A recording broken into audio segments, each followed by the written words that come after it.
بسم الله الرحمن الرحيم. السلام عليكم ورحمة الله وبركاته.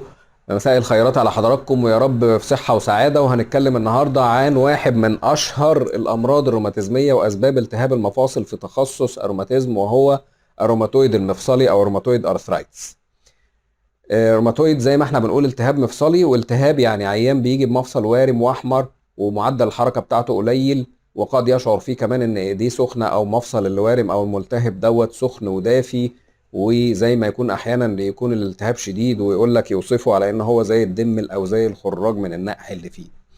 في الامراض الروماتيزميه كل مرض له مجموعه مفاصل معينه بيأثر فيها، وبيبقى ليها حاجه اسمها بريدومينانت بيكتشر او مفصل بيحبه المرض دوت وبيروح يأثر فيه وبيوصف، وبنعتمد عليه بدرجه كبيره جدا في تشخيص المرض دوت لما بيجي العيان يوصفه لينا او لما بيأثر على حد بعينه.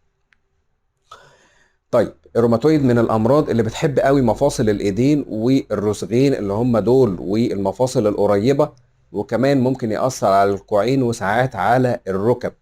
تمام.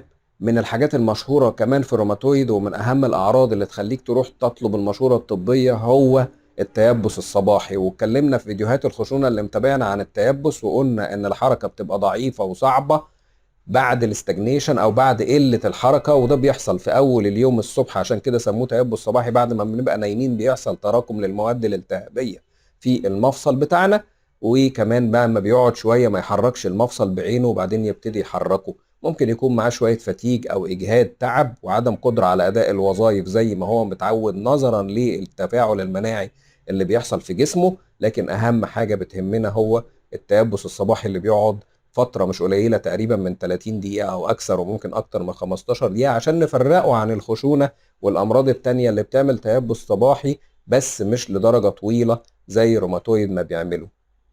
دمتم، وإن شاء الله نتقابل في فيديو قادم عن أهم طريقة للتشخيص أو طرق تشخيص الروماتويد.